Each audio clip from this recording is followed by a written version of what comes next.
People think betrayal happens in loud, dramatic moments. A slammed door. A fight in the rain. But that's not how it happened to me. In my case, betrayal wore yoga pants and came home on time. It smiled politely and asked what I wanted for dinner.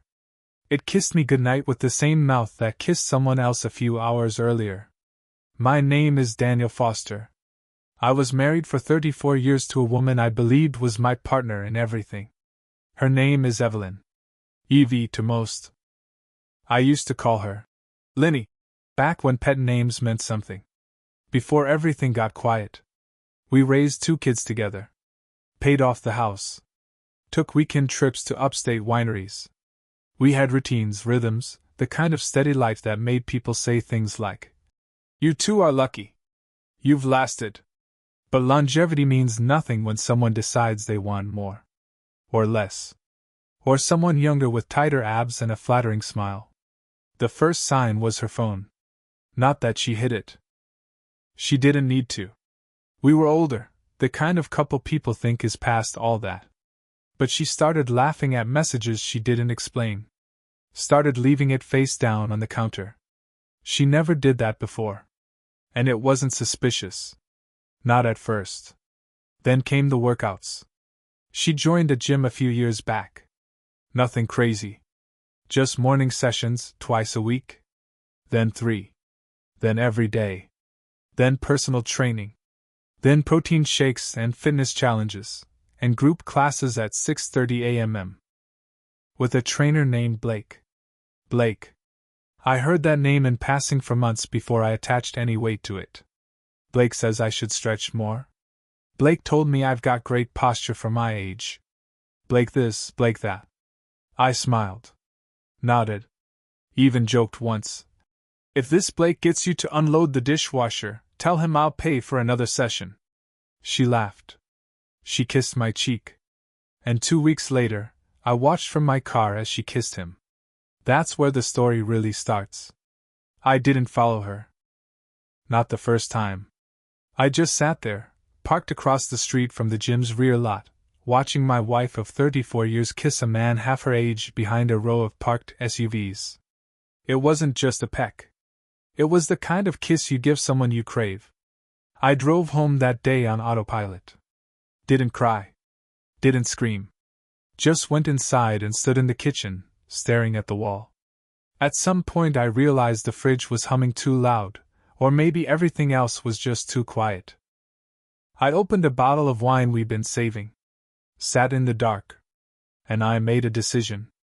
If she was going to live a double life, I'd start living one too. The next few days were performative. She didn't know I knew, and I wasn't ready to tell her. I watched her carefully. Not out of shock, that had already passed, but with interest. Like observing a stranger in your home. Someone wearing your wife's face. She was chipper. Cordial. She hummed while folding laundry. Kissed me on the forehead before leaving for her morning class. She still cooked dinner. Still asked if I wanted to watch anything. That was the strangest part, how normal it all looked from the outside. I realized how many marriages must be like this, dressed in politeness, hollowed out on the inside. I didn't confront her. Not because I was scared. But because I wanted to know why.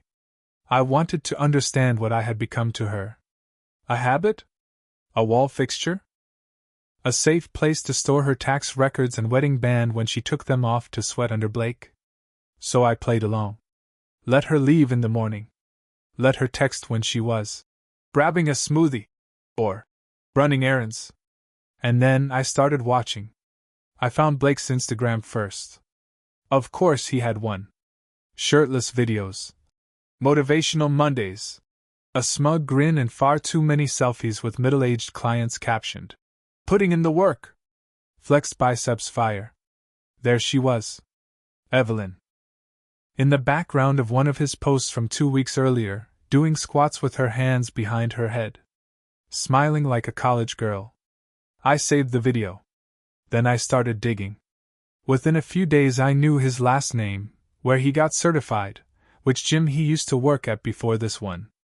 I even knew where he lived, a little studio above a pizzeria about 4 miles away. You see, I'm not a violent man. I've never raised my voice at Evelyn. I've never hit anyone in my life. But I believe in consequences. And for the first time in my life, I understood how calm revenge can be. It doesn't need yelling. It doesn't need blood. It needs patience. And a man willing to make them both feel the slow crawl of guilt they thought they'd never have to face. I kept a notebook. That's where it started. Nothing dramatic, no red string or maps or spy gear. Just a small, leather notebook I'd been given on my last work anniversary. Still shrink-wrapped in a drawer. I opened it one night and started writing. Not poetry. Not rage. Just facts. Day 1, she left at 6:18 a.m., said the class started at 6:30. Returned home at 8:04. Smelled like coconut lotion and spearmint gum. No receipts. No new gym bag. Day 3, she told our daughter she'd been feeling great lately, stronger. Didn't mention me once. Day 5, Blake posted a story on Instagram. Evelyn's laugh in the background. I'd recognize it anywhere. The more I wrote, the more I saw it, this slow erosion of truth. She wasn't just cheating with her body. She was cheating with her absence. Withholding little bits of reality, replacing them with convenient silence. And Blake, he wasn't special. That's what made it worse. He was just the access point. The reminder that no matter how long you spend building a life with someone, all it takes is one shallow man with a six-pack and a pickup line to pull the thread. I watched her forget who I was. Not all at once, but in fragments. The way she no longer asked about my projects. The way she stopped laughing at the jokes I used to tell when she couldn't sleep. The way her eyes never softened when I walked into a room. She was already gone. She just hadn't moved out yet. So I kept watching. Tracking. Not to catch her. To understand her. Because revenge only matters if you know what you're punishing. And I wasn't interested in cheap stunts. No screaming matches. No confronting Blake with his protein shake in one hand and my wife's schedule in the other. No, I wanted them both to feel it in their bones. That slow rot of guilt that creeps in when you realize the person you betrayed isn't broken. He's watching. And he's waiting. I waited 3 more weeks. In that time, I had lunch with my old friend Patrick, a divorce attorney who owed me a favor. I didn't mention Evelyn by name, just asked him how airtight a prenup from 1992 really was. He raised an eyebrow. I shrugged. Curiosity, I said. I wasn't rushing this. That was the key. Because the truth is, if you act out of pain, they get to call you emotional. Irrational. If you act out of calculation, they have to sit in the stillness. So I became quiet. Friendly even. I kissed her forehead in the morning. Asked her about her classes. Started cooking again. She noticed. She thought I was moving on. That I was adapting to this strange new chapter where she had her own space. She called it personal renewal. Said she was discovering herself again. A second spring. I almost laughed when she said that. Spring indeed. Meanwhile, I was building something of my own. A digital record. Screenshots. Phone logs. Location history. A folder on a flash drive marked with a boring, meaningless name. One night, while she slept next to me, I copied a dozen photos from Blake's social media, zoomed in, time-stamped, organized by date. One of them even showed Evelyn's car in the background. Careless. But they always get careless once they think you've stopped looking. The truth is, I had stopped looking, not at them, but at who I thought she was. That version of her was dead. Died the moment she chose a man who flexes in mirrors and grins into phone cameras like a 16-year-old on pre-workout. Evelyn didn't want a partner anymore. She wanted an admirer. And she picked a boy to play the part. Let her. Because I was preparing the part she didn't see coming. I wasn't going to take her down. I was going to let her fall, and make sure no one was there to catch her. It began with small withdrawals, emotional, not financial. I started giving Evelyn less attention, less warmth, less access. No arguments. No cold shoulders. Just subtraction. I stopped asking where she was going. I didn't refill her coffee cup when I made mine in the morning. When she mentioned Blake, casually, of course, I didn't react. I smiled and said, "Hope he's not working you too hard." She looked at me strangely, as if trying to gauge whether I knew. But I didn't give her anything. That's when it started unraveling for her. Because when you're used to someone orbiting you, quietly supporting, filling in the blanks, smoothing over the cracks, you notice when they stop. One night I stayed out late. No explanation. No text. Came home at 11:15 to find her in the kitchen, barefoot and startled. "Where were you?" she asked. I shrugged. "Just out." "Out where?" "Nowhere special." She stood there in silence, not knowing how to process it. I could see the discomfort behind her eyes. She was so used to being the one with secrets. The one who could control the rhythm. Now she was offbeat. 2 days later, I left a folder on the desk in my home office. It wasn't labeled. Just sat there, slightly open, like I'd forgotten to put it away. Inside were 4 printed photos. Evelyn. Blake. The gym parking lot. His apartment entrance. Time-stamped. Clean. Not dramatic, just true. I didn't say a word. Didn't watch to see if she found it. But that night she didn't sleep. I heard her turn over at least 30 times. No breath rhythm. No stillness. The next morning, she was up before me. Her coffee sat untouched. Her gym bag was still by the door. She didn't go. By the end of the week, the cracks were visible. She was quieter. Jumpy. Her phone, once guarded, now lay out in the open, as if she was daring me to check it. I didn't. I didn't need to. I'd already seen everything. Evelyn didn't confront me about the folder. And I didn't ask her why. That was the worst part for her, I think, the absence of reaction. Because when someone knows you know and you don't engage, it forces them into a mirror they can't escape. They start seeing themselves through your silence. It's brutal. She tried to normalize things. Bought my favorite bourbon. Asked if I wanted to do a movie night. Suggested we go to the lake house, just the 2 of us. I declined every offer politely. "I've just got things on my mind," I said. She didn't push. But I could feel her desperation rising like a slow tide. The kind that looks calm from a distance, until you realize your feet can't touch the ground anymore. That Sunday, she sat across from me at breakfast and finally spoke. "Daniel, is everything okay between us?"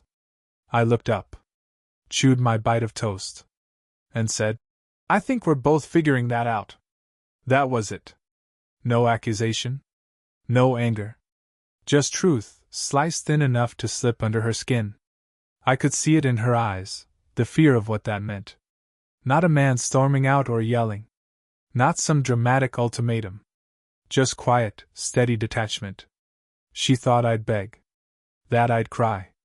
That I'd rage. But I wasn't trying to win her back. I wanted her to understand what she'd lost. Not a marriage. Not a house or a name on a joint account. But a man who once looked at her and saw a future. Now, all I saw was an ending. 2 weeks after the folder, Evelyn made her move. She sat me down one evening, after dinner, salmon, overcooked, which she never did. Her voice was calm, rehearsed. I could feel the fear beneath it. "I want to talk," she said. "About us." I nodded. "I've made mistakes." She paused there, like the word alone should earn her something. I got too close to someone I shouldn't have. It wasn't serious. It didn't mean anything. That line, "didn't mean anything," is the one people always cling to when they want to soften a blade. But infidelity isn't about what it meant to them. It's about what it broke in you. "I want to fix things," she said. "If you'll let me." I looked at her. The woman I built a life with. Who gave me children.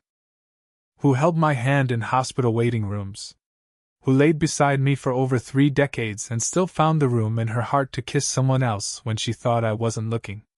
I believe you, I said. Her eyes lit up. Hope, that stupid, blinding thing, returned to her face. I believe you didn't think it would mean anything, I continued. I believe you thought I'd never find out. And I believe you loved the way he looked at you, because you stopped looking at yourself through my eyes a long time ago.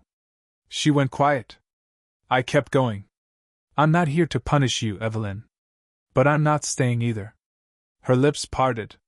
But I could see in her face, she already knew. I've filed. Quietly. There's no spectacle. You'll keep the house. I've got the lake property. Our accounts are already separated. You'll find the details in an envelope on your desk.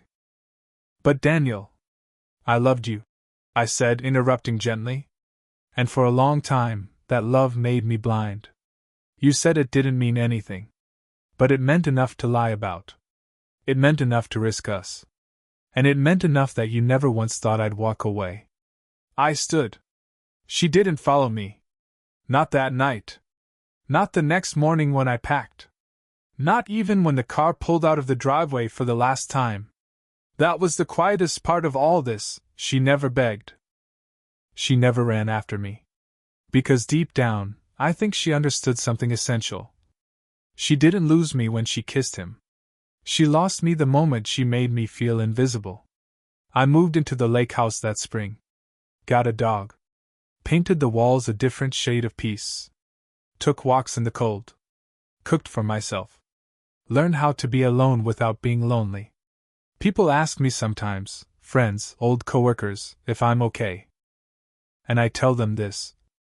I'm better now than I ever was pretending to be okay. Because sometimes revenge isn't fire.